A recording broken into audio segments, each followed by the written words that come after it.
ഇതെല്ലാം സർജറി ചെയ്ത് മാറ്റാൻ പറ്റുമെന്ന് പറഞ്ഞ ഒരു പക്ഷേ നമ്മളെല്ലാവരും അത്ഭുതപ്പെട്ടു. സൂയിസൈഡ് ടെൻഡൻസി, അമിതമായിട്ടുള്ള ലഹരി ഉപയോഗങ്ങൾ, ഡിപ്രഷൻസ്, ആങ്സൈറ്റി, സൈക്കോസൊമാറ്റിക് പോലുള്ള ഇഷ്യൂസ് സർജറി ചെയ്ത് മാറ്റാൻ പറ്റും. കാരണം നമുക്കൊരു ഫസ്റ്റ് ഇൻഫർമേഷൻ ആയിരിക്കും ഇത്. ഇന്ന് നമ്മുടെ കൂടെ ഇരിക്കുന്നത് ഡോക്ടർ രാം നാരായണാണ്. സാർ, ഹൃദയം നിറഞ്ഞ സ്വാഗതം ചാനലിലോട്ട്. സാർ, ഇത് ഫസ്റ്റ് ടൈം ഞങ്ങൾ രണ്ടുപേരും ഭയങ്കര വണ്ടടിച്ചിരിക്കുക. കാരണം നമ്മൾ കണ്ടിരിക്കുന്ന അല്ലെങ്കിൽ നമ്മുടെ കൂടെ ഉള്ള മനുഷ്യർ പലരും ഇല്ലാതായി പോകുന്ന പലതരത്തിലുള്ള അസുഖങ്ങളുണ്ട്. മെഡിസിൻ കഴിച്ചിട്ടും അല്ലെങ്കിൽ ഇപ്പോൾ തെറാപ്പി എടുത്തിട്ടും കൗൺസിലിങ്ങിന് പോയിട്ടൊന്നും. അതിൽ പ്രധാനപ്പെട്ട ഒന്നാണ് സൂയിസൈഡ് ടെൻഡൻസി, ആത്മഹത്യ പ്രവണത വരുന്നത്. ഇതിനെ സർജറി ചെയ്ത് മാറ്റാൻ പറ്റുമെന്ന് പറയുമ്പോൾ അത് നമുക്ക് വിശ്വസിക്കാൻ പറ്റുന്നില്ല. അത് അത്രത്തോളം വലിയൊരു എന്താ പറയുക, ഒരു ഞെട്ടിക്കുന്ന ഒരു ഇൻഫോർമേഷൻ. അപ്പൊ എന്താണ് അതിന്റെ ഫസ്റ്റ് സൂയിസൈഡ് ടെൻഡൻസിനെ നമുക്കൊന്ന് എടുക്കാം. അതായത് സൂയിസൈഡൽ ടെൻഡൻസി എന്ന് പറയുമ്പോൾ ആക്ച്വലി പല കാരണത്താൽ മനുഷ്യരുടെ സൂയിസൈഡ് ചെയ്യും. മനസ്സിലായല്ലേ? അതിൽ കൂടുതലായിട്ട് നമ്മൾ കാണുന്നത് പറയുന്നത് പലർക്കും പല സാഹചര്യങ്ങളുണ്ട്. ഒന്നിലെ സാമ്പത്തികം, പിന്നെ ചിലർക്ക് ഈ വിവാഹം, പ്രേമം ഇഷ്യൂസ്, അതെ, അങ്ങനെ സോഷ്യൽ അങ്ങനത്തെ ഇഷ്യൂസ്. ഇങ്ങനെയൊക്കെ വരുമ്പോൾ ഇവർ വന്നിട്ട് മോസ്റ്റ് ഓഫ് ദം വന്നിട്ട് അവർ വന്നിട്ട് ദേ ഗോ ഇൻ ടു ഡിപ്രഷനിലോട്ട് അങ്ങ് പോകും.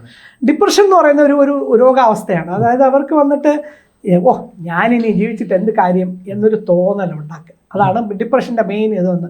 ചിലർക്ക് അത് അതിജീവിക്കാനുള്ള കഴിവ് കാണത്തില്ല. അത് അതെ, മനക്കെട്ട് മാത്രമല്ല. ഇപ്പോൾ ഒരാൾക്ക് ഇപ്പോൾ 1000 കോടി നഷ്ടം ഉണ്ടായ തരണം ചെയ്യുന്നത് എളുപ്പമല്ലല്ലോ. അപ്പോൾ അത് ഇറ്റ് ഡിപ്പെൻസ്. അത് സാഹചര്യം പോലെ ഇരിക്കും. തരണം ചെയ്യാനുള്ള കഴിവ് മാത്രമല്ല, അത് തരണം ചെയ്യാൻ പറ്റുന്ന സാഹചര്യത്തിൽ ചെയ്യാൻ പറ്റുള്ളൂ. അപ്പോൾ അങ്ങനെയുള്ളവർ എന്ത് ചെയ്യുന്നത് വെച്ചാൽ ഇതിൽ നിന്ന് രക്ഷപ്പെടാൻ വേണ്ടി അവർ ഒരേ മാർഗം കാണുന്നത് സൂസൈഡാണ്. അപ്പോൾ ഈ സൂസൈഡ് നമുക്ക് ആക്ച്വലി പറഞ്ഞാൽ കണക്കാൽ മെഷർ ചെയ്യാം. 10, 15, 100 എന്നൊക്കെ പറഞ്ഞ് മെഷർ ചെയ്യാൻ പറ്റും. അതിന് നമ്മൾ ഇവരുടെ സൈക്കാട്രിക് ഭാഷയിൽ സൂസൈഡൽ ഐഡിയേഷൻ എന്ന് പറയുന്ന ഒരു കണക്കാണ്. ഞാൻ ആ കണക്കിൻ്റെ ഡീറ്റെയിൽസോട് പോകുന്നില്ല, കുറച്ച് മെഷർ ചെയ്യാൻ പ്രയാസമാണ്. ഈ സൂസൈഡൽ ഐഡിയേഷൻ കൂടുന്തോറും ഒരാൾ ആത്മഹത്യ ചെയ്യാനുള്ള സാധ്യത കൂടി വരും. മനസ്സിലായാലേ? അപ്പോൾ ഈ ബേസിക്കലി ഇതിനെന്താണെന്ന് വെച്ചാൽ ബേസിക് കാരണം എന്ന് പറയുന്നത് ഈ ഡിപ്രഷനാണ്. അപ്പം ഒരുപാട് പേർക്ക് ഡിപ്രഷൻ ചികിത്സിച്ചാൽ തന്നെ ഈ സൂസൈഡ് ചെയ്യാനുള്ള ടെൻഡൻസി കുറയണം. അതാണ് അതിൻ്റെ കണക്ക്. ഈ ഡിപ്രഷൻ്റെ ഒരു കുഴപ്പം വെച്ചാൽ 100 പേർക്ക് ഡിപ്രഷൻ ഉണ്ടായാലും ഒരു 30-40% ആൾക്കാർക്ക് ട്രീറ്റ്മെൻറ്റ് റെസിസ്റ്റൻറ്റ് ഡിപ്രഷൻ എന്ന് പറഞ്ഞ കണ്ടീഷനിലോട്ട് പോകും. അതായത് എന്ത് ചെയ്താലും പ്രയോജനം കിട്ടത്തില്ല എന്നൊരു സാഹചര്യത്തിലോട്ട് പോകും. അവർക്കാണ് ഈ സൂസൈഡൽ ഐഡിയേഷനും കൂടി വരുന്നത്.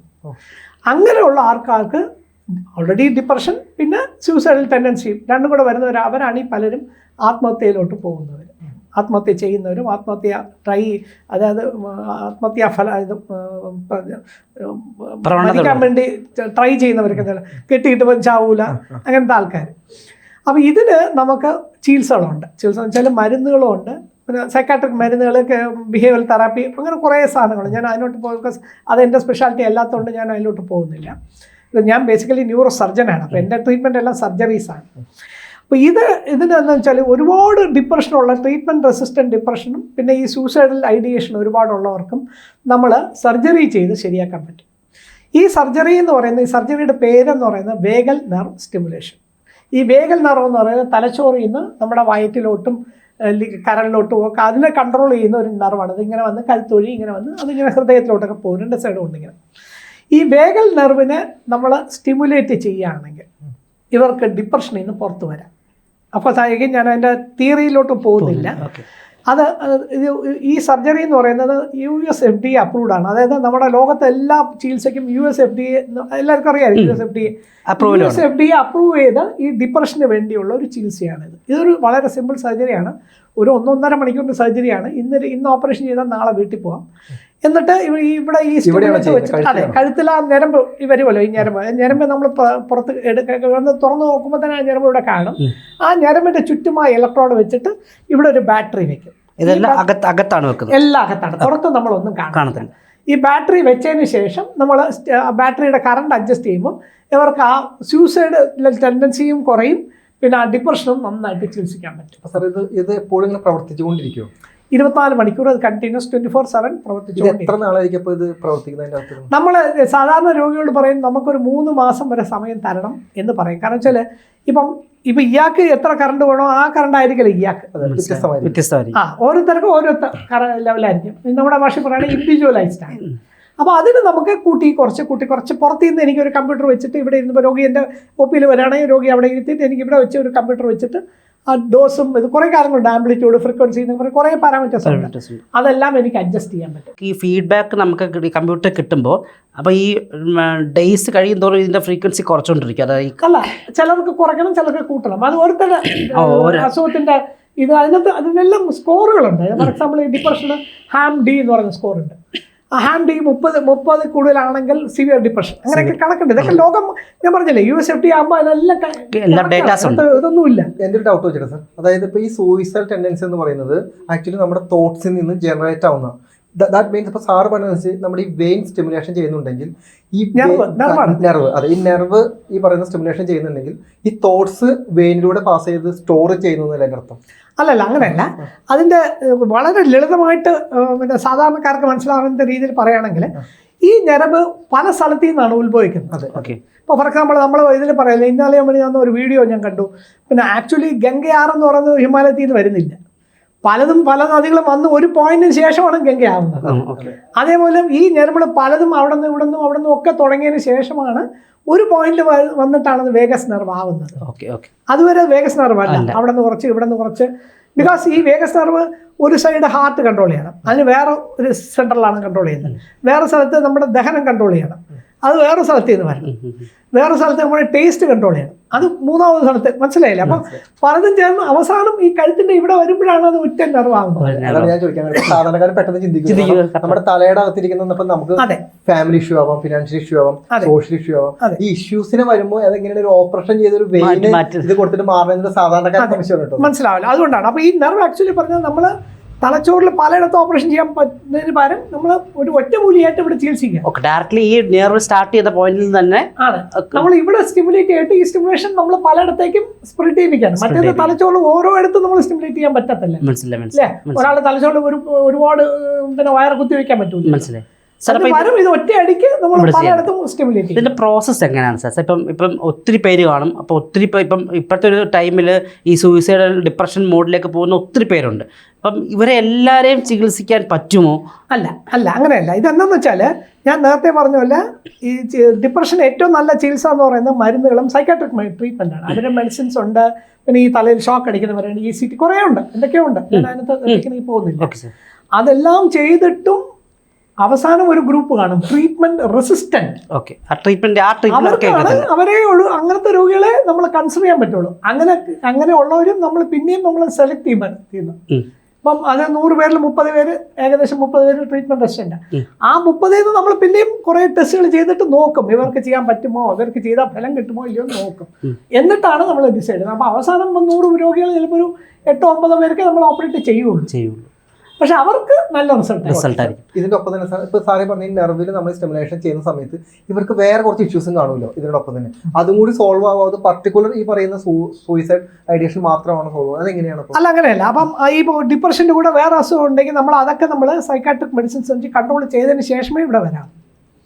അപ്പോൾ സാർ പർട്ടിക്കുലർ ഈ ഒരു ഒറ്റ അതെ, ഒരു വാക്കിൽ പറയുകയാണെങ്കിൽ ഇപ്പൊ ഇന്ന് നിങ്ങളൊരു രോഗിയായിട്ട് വന്നാൽ നാളെ ഓപ്പറേഷൻ ചെയ്യാൻ പറ്റൂല. എനിക്ക് കുറേ പഠനങ്ങളും കുറേ ടെസ്റ്റുകളും കുറേ സൈക്കാട്രികൾ കണ്ട് കുറേ മരുന്നുകളൊക്കെ കഴിച്ച് മിനിമം എനിക്ക് 3 മാസം ആവും. അതിന് ശേഷമേ ഞാൻ പറയുള്ളൂ ഓക്കെ പക്ഷേ നമുക്ക് ഓപ്പറേഷൻ ചെയ്യാൻ ശരിയാവും. അല്ല, ഇപ്പം റോജി പറഞ്ഞതിൽ കണക്ട് ചെയ്ത കാര്യം കൂടി ചോദിച്ചു സാർ. ഇപ്പം നമ്മൾ പറയത്തില്ല, ഇപ്പം കൊളസ്ട്രോൾ കൂടുതലുള്ള ഒരാൾക്കാണെങ്കിൽ സ്ട്രോക്ക് വരാനുള്ള സാധ്യതകളുണ്ട്. അപ്പോൾ അതുകൊണ്ട് നിങ്ങൾ ഈ ഓപ്പറേഷൻ നിങ്ങൾക്ക് ചെയ്യാൻ പറ്റത്തില്ല എന്ന് പറയുന്ന പോലെ വേറൊരു അസുഖം, ഇപ്പം ഹൈ കൊളസ്ട്രോൾ, ഹൈ BP പറയുന്നത്. അപ്പോൾ ഈ ഒരു രോഗി ഇപ്പോൾ ഡിപ്രഷൻ മാത്രമായിട്ട് രോഗി ആണെങ്കിൽ കുഴപ്പമില്ല. പക്ഷെ പല രോഗികൾക്കും ചിലപ്പോൾ OCD വിത്ത് ഡിപ്രഷൻ കാണും, ഇല്ലെങ്കിൽ ഡിപ്രഷൻ വിത്ത് വേറെ എന്തെങ്കിലും കാണും. അപ്പൊ അതിന് ചികിത്സിച്ചതിന് ശേഷം അതൊക്കെ സെറ്റിൽ ചെയ്തതിന് ശേഷമേ ഉള്ളൂ ഓപ്പറേഷന് വരാൻ പറ്റും. അതെ, ഒരു സെലക്ഷൻ പ്രോസസ് കുറച്ച് ടൈം പിടിക്കും. പിന്നെ അപ്പം ചില രോഗികൾക്ക് നമ്മൾ പറയും അസുഖം ഉള്ളപ്പം ഇത് ചെയ്യാൻ പറ്റത്തില്ല, അപ്പൊ അവരെ നമ്മൾ റിജക്ട് ചെയ്യും. പല സൂയിസൈഡ് കേസുകൾ നമ്മൾ എടുത്ത് നോക്കുമ്പോൾ നമുക്ക് മനസ്സിലാവുന്നത് അതിന്റെ മുൻപിലോ പുറകിലോ ആരെങ്കിലും കാണും, ഏതൊരു വ്യക്തികളുടെ ഒരു സ്വാധീനം കാണും. ചിലപ്പോൾ ഫാമിലി നിന്നായിരിക്കാം, ചിലപ്പോൾ അല്ല. പക്ഷെ അതൊക്കെ സോഷ്യൽ സൈഡ് ഒന്നും ഞാൻ പറയുന്നില്ല, മെഡിക്കൽ പോയിന്റ്സിൽ മാത്രം നിൽക്കാം. ഇതേ എൻവയോൺമെന്റിലോട്ട് തന്നെയല്ലേ വരുമ്പോൾ ഇവർക്കും ഇതേ സാധനം ഫീൽ ചെയ്യില്ല എന്നാണ് എന്റെ ചോദ്യം വന്നത്. അല്ല, അത് ശരിയാണ്, അതേ എൻവയോൺമെന്റ് വരുമ്പോൾ ചെയ്യാം. പക്ഷെ എന്താ പറയാ, നമ്മൾ we will make them capable of handling the problem. മനസ്സിലായി. അതായത് ഒരാൾക്ക് ഒരു ഇഷ്യൂ ഉണ്ടായി, അയാൾ പിന്നെ സപ്പോസ് ഒരു സ്ത്രീയാണെന്ന് വെച്ചോണ്ട്, ഭർത്താവ് ഒരുപാട് തല്ലുന്ന ഒരു സ്ത്രീ, ഒരു എക്സാമ്പിൾ നിങ്ങൾ പറയുന്നത് ഒരുപാട്, അതേ ഭർത്താവിൻ്റെ തിരിച്ചു പോകുമ്പോൾ അവർക്ക് പിന്നെയും ഡിപ്രഷനിലോട്ട് പോകൂലേ എന്നുള്ള ചോദ്യം. അപ്പോൾ രണ്ട് ഉത്തരവാണ്. ഒന്ന്, നമ്മൾ സർജറി ചെയ്തതിന് രണ്ടാമത് അവർ ഡിപ്രഷനിൽ പോകത്തില്ല, അത് പോകാൻ പറ്റത്തില്ല. രണ്ടാമതെന്ന് വെച്ചാൽ നമ്മൾ അതിനുവേണ്ടി വേറെ, അഫ്കോഴ്സ് അത് ഞാനല്ല, പക്ഷേ നമ്മളുടെ ഇതിനകത്ത് സൈക്കാട്രിക് സോഷ്യൽ വർക്കർ എന്നൊക്കെ പറഞ്ഞ ആൾക്കാരുണ്ട്.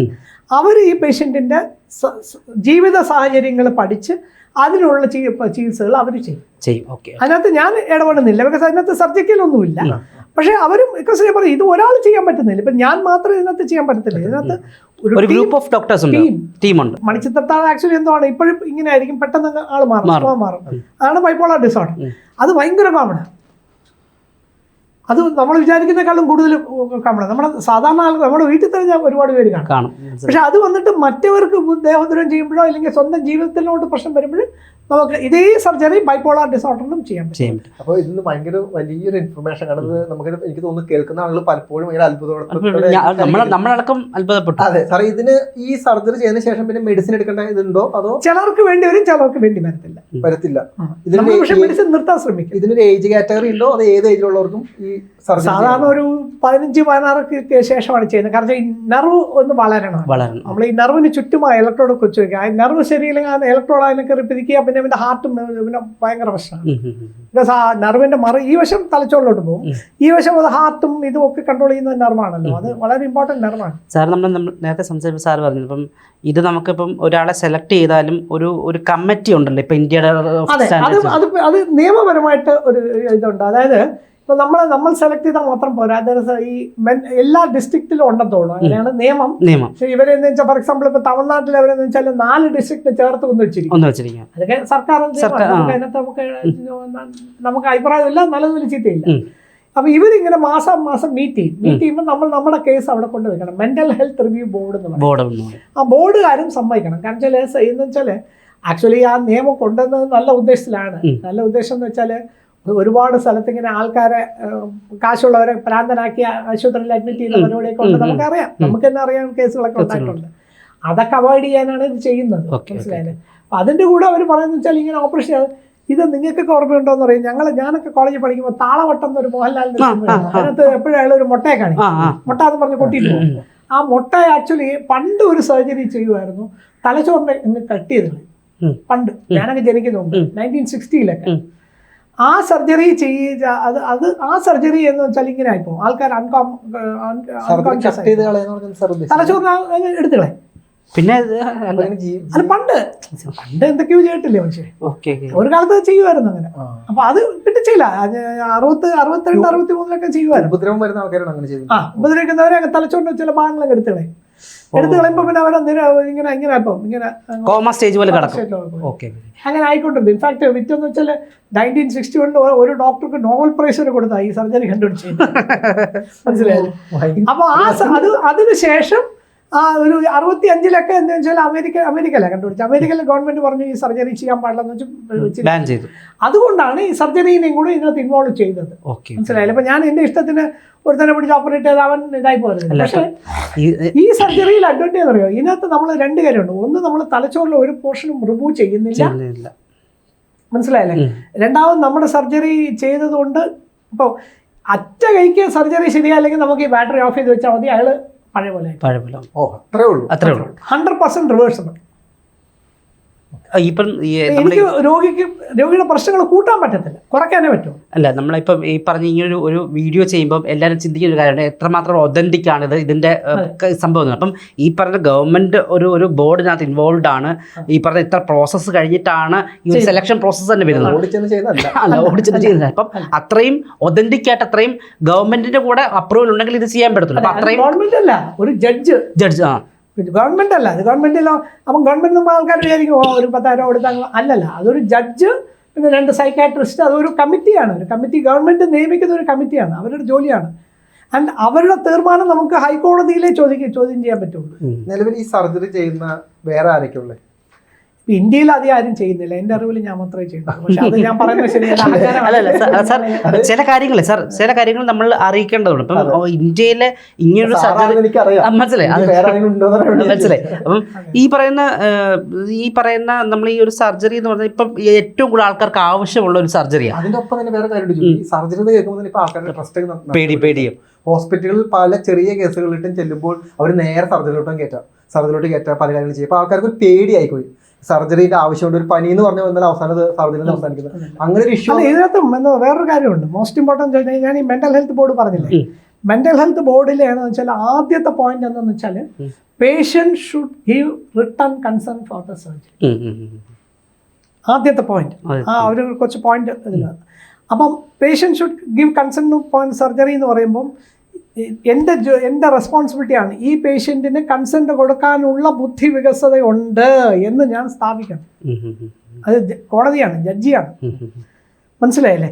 അതായത് I should prove that the patient has an IQ enough to give consent. മനസ്സിലായില്ലേ? അത് ഏതെങ്കിലും മന്ദബുദ്ധിയെ കൊണ്ടിട്ട് ഓപ്പറേഷൻ ചെയ്യാൻ പറ്റില്ല. എനിക്ക് പേഷ്യൻ്റ് പറയണം എനിക്ക് സമ്മതമാണ്. ഇൻഫാക്ട് എനിക്ക് 2 സർജറി ഇങ്ങനെ മാറിയിട്ടുണ്ട്. പേഷ്യൻ്റ് ഇവിടെ ശരി എന്നൊക്കെ പറയുമ്പോൾ അവിടെ പോയിട്ട് എനിക്ക് സമ്മതമില്ല എന്ന് പറയും. ഈ സിനിമയിൽ ചിലപ്പം ഈ പിന്നെ പള്ളിയിൽ പോയിട്ട് പറയുന്ന പോലെ 2 പേഷ്യൻ്റ് അങ്ങനെ പറഞ്ഞിട്ടുണ്ട്. ചെയ്യാൻ പറ്റിയില്ല. ജഡ്ജി പറയും ശരി രോഗിക്ക് സമ്മതമല്ല, തീർന്നു. അതായത് ആദ്യത്തെ പോയിന്റ് അങ്ങ് തീർന്നു, പിന്നെ അപ്പീലില്ല.